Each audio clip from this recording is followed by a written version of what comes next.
Welcome back, my plasma-confined propulsion enthusiasts. I'm your quantum-entangled trajectory coordinator, simultaneously accelerating and decelerating across infinite corporate timelines. You're tuned into the Multiverse Employee Handbook, the only podcast that treats your fusion-powered career trajectory like a Princeton Field-Reversed Configuration reactor.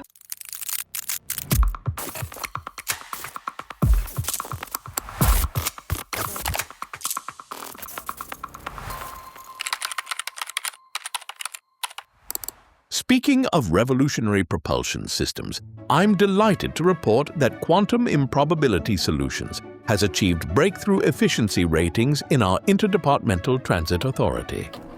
The executives have implemented a mandatory Epstein Drive readiness protocol, though I should note that 3 employees have already been launched into permanent orbit around the water cooler at 1.33% the speed of light. Management considers this an acceptable casualty rate for a Tuesday. Today, we're exploring the magnificent obsession that is fusion propulsion, where humanity's dream of reaching the stars collides with the harsh reality that our current rockets are about as efficient as using a teaspoon to empty the ocean. It's technology so promising that even the Expanse's fictional universe couldn't resist making it work perfectly, though they conveniently skipped the part about safety inspections.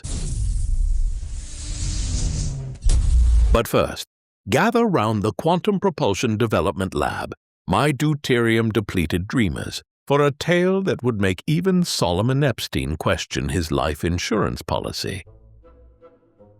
In the fluorescent-lit realm of quantum improbability solutions, specifically in the Advanced Propulsion Division, which existed in a superposition of game-changing breakthrough and catastrophically over budget, Dr. Stella Tokamak was having what could charitably be called a field-reversed configuration crisis. It had started, as these things often do, with what seemed like a routine progress report email from the executives. Subject: urgent DFD project status, inquiry. Team: exciting developments in our direct fusion drive initiative. The board is thrilled with our progress and requests an immediate demonstration of our 1 to 10 MW fusion-powered propulsion system. Current funding fully allocated. Timeline this afternoon. Expected performance: Pluto in 4 years. Backup plan: error, optimism_overflow. Please prepare for full system demonstration. Note, legal has pre-approved all waivers. Hashtag plasma ready. Hashtag fusion forward. Hashtag what could possibly go wrong. Dr. Tokamak stared at her computer screen with the expression of someone who had just been asked to demonstrate cold fusion using office supplies and motivational thinking. Her actual fusion reactor, the Princeton Field-Reversed Configuration prototype she'd been developing for the past 7 years, was currently achieving the impressive feat of heating plasma to approximately the temperature of disappointment. "Stella," called her colleague Dr. Chen from across the lab, "did you see the executive memo? They want us to demonstrate interplanetary capability by 3 p.m. "Oh, yes," Stella replied, her voice carrying the hollow ring of someone whose theoretical physics degree had not prepared her for corporate reality. "Apparently, we're supposed to iterate rapidly toward market readiness with our fusion plasma that currently exists for about 300 milliseconds before remembering it's not supposed to be possible yet." The irony was not lost on her that she was working on technology inspired by the Expanse, a show where fusion drives worked flawlessly, and interplanetary travel took mere weeks. In that universe, Solomon Epstein had accidentally created a revolutionary propulsion system and then immediately died from his own success. Oh no! Accelerating to 5% light speed in 37 hours, while experiencing forces that would turn a human into what could charitably be called abstract art. "At least Solomon only had to worry about the physics killing him," Stella muttered, reviewing her PFRC-2 data. That's when the square-haired boss materialized beside her workstation, his hair maintaining perfect geometric precision despite violating several thermodynamic principles. "Tokamak!" he declared, his voice carrying the magnetic confinement properties of a failing tokamak. "Wait, what?" "I've just had a brilliant idea. Since our fusion drive isn't quite ready for interplanetary demonstration, why don't we simply increase the efficiency?" Stella blinked slowly. "Sir, that's what we've been trying to do for the past decade. The entire field of fusion research has been trying to do that for 70 years. "Yes, but have you tried asking it nicely? Perhaps offering the plasma some performance incentives?" And that's when Stella realized she was living in a universe where the laws of physics were apparently subject to corporate negotiation. She looked at her experimental setup, the magnetic coils, the plasma containment field, the deuterium-helium-3 fuel mixture that cost more per gram than her annual salary, and had an epiphany that would have made Douglas Adams proud. "Sir," she said slowly, "I think I understand the problem. We're approaching this all wrong. We're trying to make fusion work according to the laws of physics, when we should be making it work according to the laws of corporate efficiency." The square-haired boss nodded sagely. "Exactly. Physics is just another department we need to manage properly." And so, in the grand tradition of impossible solutions to impossible problems, Dr. Stella Tokamak set about redesigning the fundamental forces of the universe to meet quarterly projections. Her first innovation was to eliminate the waiting time between fusion ignition attempts. Rather than the traditional approach of waiting for plasma containment failure, she simply scheduled the failures for more convenient times. Her second breakthrough was implementing what she called aspirational physics. Instead of measuring actual performance, they would measure projected potential performance, adjusted for market conditions and investor optimism. By 2:45 p.m., the Quantum Improbability Solutions Direct Fusion Drive was ready for demonstration. The plasma burned at theoretical temperatures. The magnetic nozzle generated hypothetical thrust, and the power output existed in a profitable superposition of success and creative accounting. "Remarkable!" exclaimed the square-haired boss, as readings showed their reactor achieving impossible efficiency ratios. "How did you solve the fundamental plasma instability problem?" "Simple," Stella replied, watching her instruments display values that would make Einstein weep. "I classified it as a feature rather than a bug. We're not experiencing containment failure.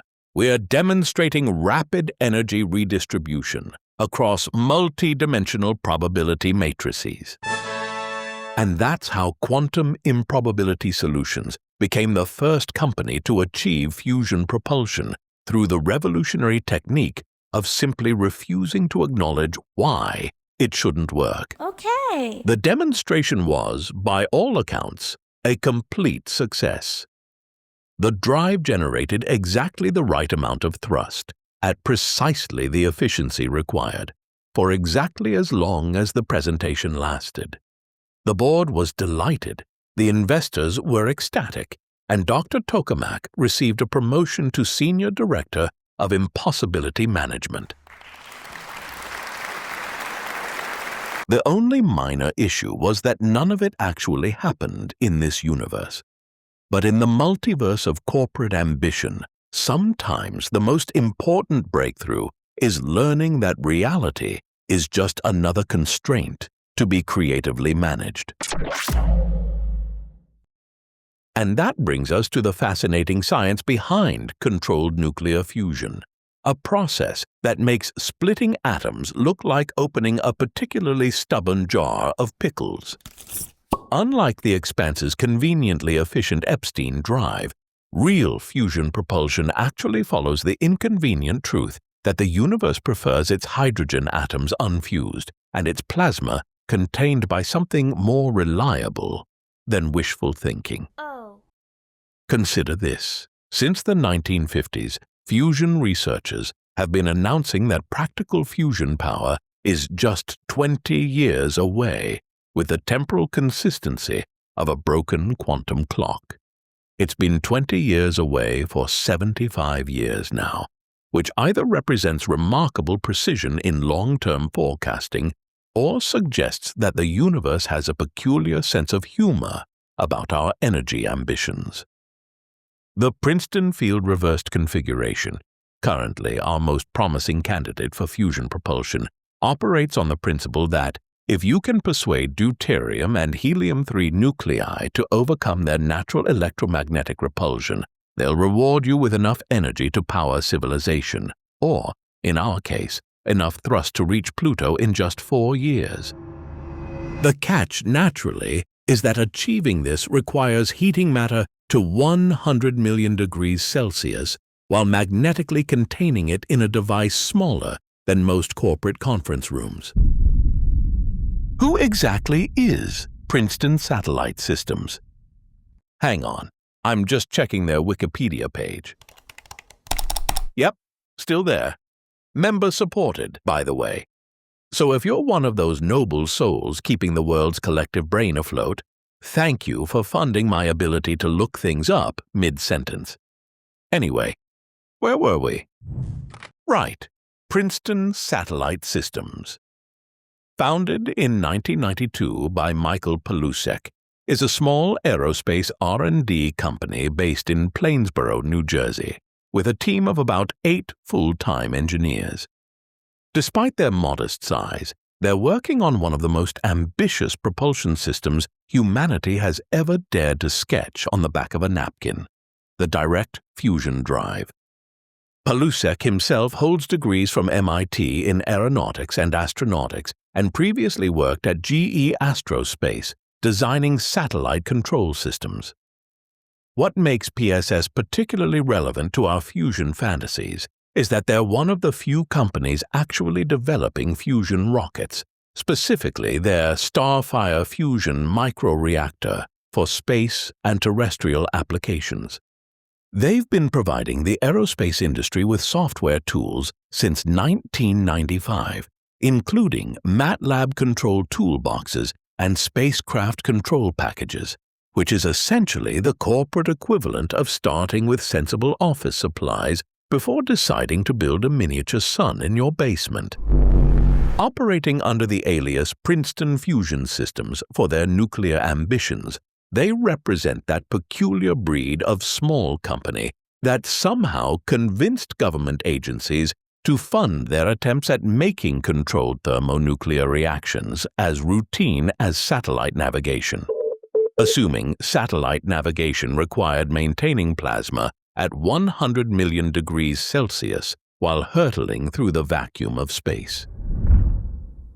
When we return from this brief quantum superposition of advertising and content, we'll dive deeper into the Princeton Plasma Physics Laboratory's collaboration with artificial intelligence systems that are apparently more optimistic about plasma containment than the plasma itself, and explore why humanity's oldest dream of riding controlled nuclear fire to the stars remains tantalizingly just beyond our technological grasp. Base, do you copy? Copy that, Roger. Roger's not here. What? Where is he? He opened the wrong airlock. Roger that.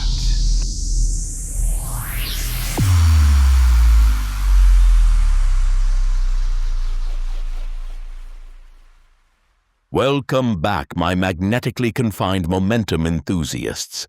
Quick note for the uninitiated. The Expanse is a science fiction series by James S. A. Corey, the pen name for authors Daniel Abraham and Ty Frank, adapted into a beloved television series that ran from 2015 to 2022.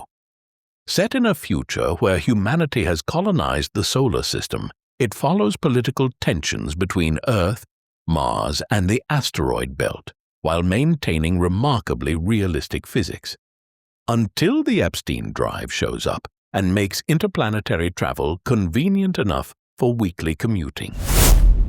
We'll be discussing the backstory of this fictional propulsion system, including how its inventor accidentally achieved relativistic speeds and immediately died from his own success, which is hardly a spoiler since it happened before the main story begins, but fair warning for anyone who prefers their science fiction discoveries unspoiled.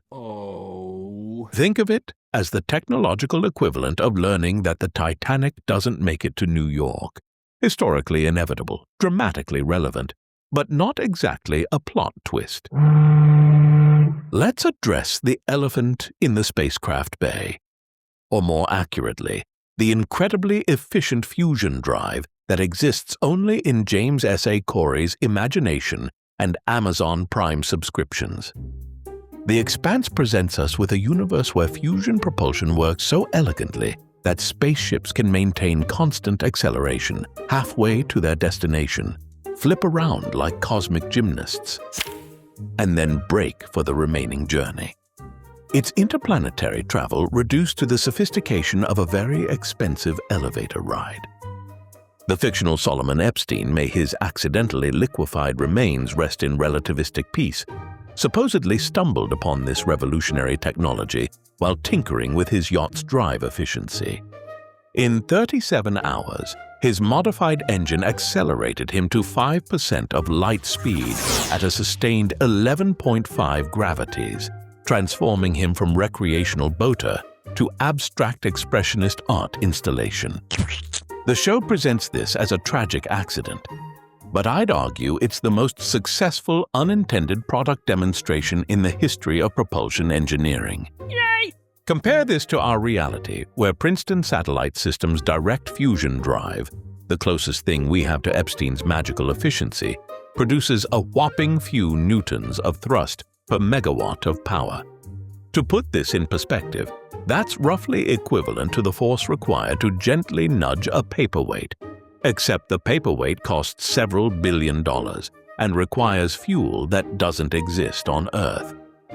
Speaking of expenses that would make Solomon Epstein's insurance adjuster weep, let's discuss the materials procurement challenges. First, there's the helium-3 fuel situation, a substance so rare on Earth that our current stockpile could power approximately one coffee machine for 15 minutes. This necessitates what aerospace engineers euphemistically call lunar resource extraction, and what everyone else calls strip mining the moon until it looks like a corporate parking lot. But wait, there's more. The reactor itself requires high-temperature superconductors that must maintain their quantum properties while being bombarded by neutrons traveling at what physicists describe as aggressively unfriendly velocities. The plasma-facing materials, primarily tungsten, must withstand temperatures that would vaporize most matter while somehow maintaining structural integrity. It's like building a boardroom table that can survive being used as kindling for the surface of the sun. The neutron bombardment alone presents challenges that make corporate restructuring look straightforward. These subatomic projectiles don't just damage materials. They transmute them into entirely different elements, essentially forcing your carefully engineered spacecraft to undergo unwanted atomic-level reorganization. Imagine if your office computer randomly decided to become a toaster every few months, except the toaster is radioactive, and the IT department's solution is, have you tried turning the fundamental forces of nature off and on again? Current progress reports from the PFRC-2 prototype read like optimistic medical diagnoses. The system has successfully achieved 500 electron volts for 300 milliseconds, which technically exceeds theoretical predictions. This represents what fusion researchers describe with barely contained excitement as plasma hot enough to be theoretically interesting for approximately the time it takes to say this might actually work before reality reasserts its administrative authority. To translate this into corporate terms, we've successfully heated deuterium to the temperature of cosmic possibility for roughly the duration of a productive thought during a budget meeting. Oh no. Now, let's examine the Princeton Field-Reversed Configuration in all its cigar-shaped glory. And yes, that's the actual technical description. The PFRC resembles what would happen if someone asked a plasma physicist to design the world's most expensive Cuban cigar, then filled it with 100 million degree deuterium instead of tobacco. The plasma forms this elongated, spinning configuration held together by magnetic fields, with one end conveniently left open to provide thrust, essentially turning controlled nuclear fusion into the universe's most sophisticated rocket exhaust. The magnetic containment system operates on principles that would make any middle manager envious. It creates invisible barriers that somehow convince superheated plasma to behave itself without requiring performance reviews or disciplinary action. The rotating magnetic fields spin the plasma like a cosmic fidget spinner, except this particular fidget spinner could theoretically propel humanity to Jupiter. Speaking of ambitious partnerships, Princeton has recently collaborated with Pulsar Fusion to employ machine learning algorithms for plasma analysis. Yes, we've reached the point where artificial intelligence is being recruited to understand why our artificial suns keep extinguishing themselves. It's like hiring a consultant to explain why your meetings are unproductive, except the consultant is a neural network, and the meeting is occurring at the temperature of stellar cores. The development timeline reads like a masterpiece of academic optimism. PFRC-2 is currently operational, if you define operational as successfully existing for brief moments. PFRC-3 is in the design phase, existing primarily in CAD files and grant applications, and PFRC-4 is projected for the late 2020s, assuming physics continues to cooperate and funding committees maintain their current relationship with reality. Here's the delicate corporate truth that no one mentions in the press releases. Despite 7 decades of development and billions in funding, no fusion ignition has actually been achieved yet in any propulsion-oriented system. We've essentially created the world's most expensive space heater that occasionally pretends to be a rocket engine during particularly optimistic quarterly reports. But let's explore the performance projections, because this is where theoretical physics meets aspirational project management. According to Princeton's calculations, a fully operational direct fusion drive could transport cargo to Jupiter in approximately 1 year. A journey that currently takes our chemically propelled spacecraft 5 to 7 years, assuming they don't get distracted by interesting asteroids along the way. Even more ambitiously, missions to Sedna, that lonely dwarf planet lurking at 937 astronomical units from the Sun, could be completed in 8 to 10 years, instead of the traditional 40 to 50. To appreciate Sedna's cosmic isolation, consider that it takes 11,400 years to complete a single orbit around our Sun. This is a celestial body so distant that when it was last at its current position, humans were still figuring out agriculture and wondering why large mammals kept disappearing whenever they showed up. The beauty of the direct fusion drive lies in its dual functionality. It's simultaneously a propulsion system and a 1 to 2 megawatt electrical power generator.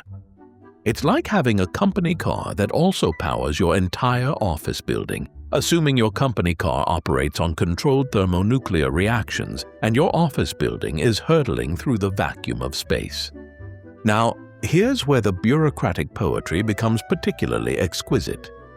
DARPA has officially rated the Direct Fusion Drive project as awardable for national interest purposes, despite the minor detail that fusion ignition remains in the theoretically possible category. This represents a triumph of institutional optimism over empirical evidence that would make any corporate strategic planning department proud. Of course, Princeton isn't the only organization pursuing the fusion propulsion dream through creative interpretation of physical laws. The competition landscape includes Z-pinch fusion concepts from the University of Washington, where researchers compress plasma using pulsed magnetic fields with all the subtlety of closing a cosmic accordion. There's also Helion energy, whose compact field-reversed configuration systems are designed primarily for electrical generation but could theoretically be adapted for propulsion, assuming you can convince plasma to multitask. Meanwhile, various hybrid approaches propose using fusion reactors to generate electricity for ion thrusters, essentially admitting that fusion propulsion is too difficult. So let's just use fusion to power really efficient conventional rockets. It's the technological equivalent of buying a race car to drive to the grocery store for batteries to power your bicycle. The corporate parallels are unmistakable. We're all managing stakeholder expectations, while the fundamental physics remain what executives euphemistically call negotiable. It's project management applied to the laws of thermodynamics, where success is measured not by whether fusion actually works, but by whether the quarterly progress reports maintain investor confidence in our ability to eventually convince matter to behave according to budget projections.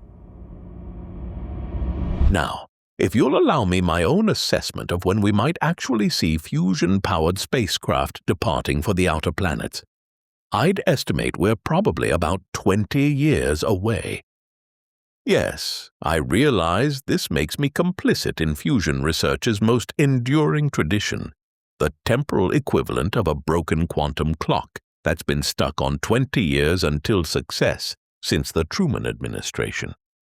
But unlike my colleagues in the fusion community, I'm willing to admit that my 20-year prediction will likely still be 20 years away when we reach it, creating a perpetual temporal recession that may represent humanity's first accidental achievement in backwards time travel.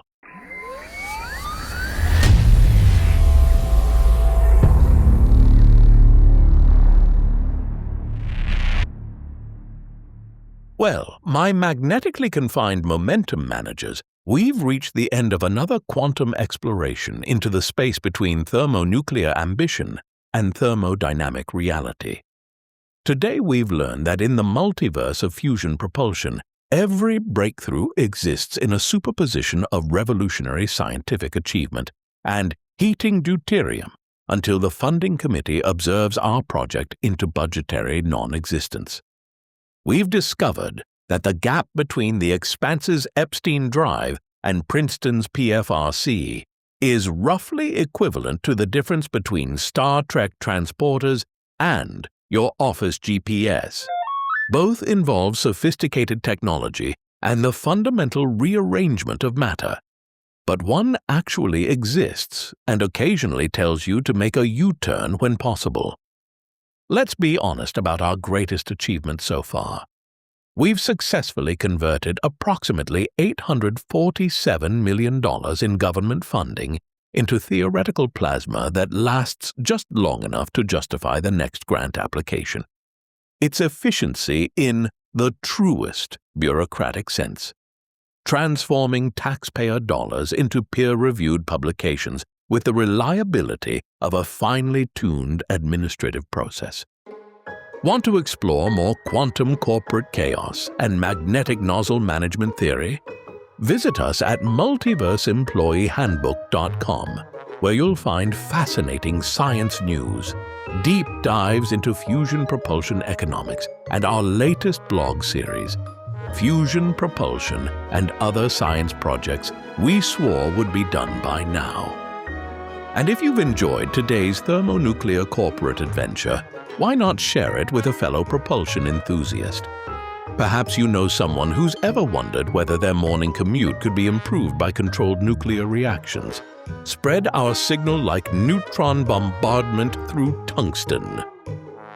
This is your quantum coherent correspondent, reminding you that in the multiverse of space exploration, we're all just educated primates dreaming of riding nuclear explosions to the stars, while meticulously filing safety paperwork with the Interplanetary Transit Authority.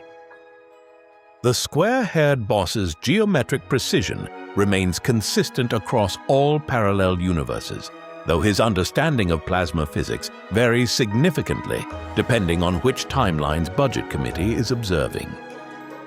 Final disclaimer: any resemblance between quantum improbability solutions and actual aerospace corporations is purely coincidental. However, the budgeting challenges and timeline optimism are documented with scientific accuracy.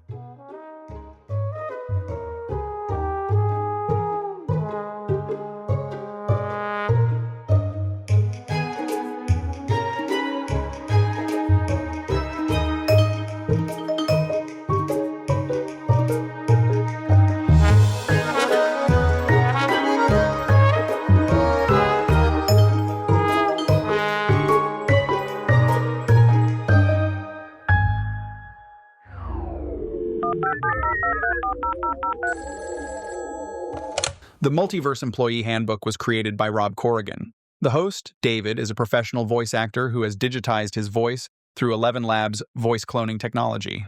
All episode thumbnails are created with OpenAI, and music and sound effects come from Pixabay, which are generated by human artists.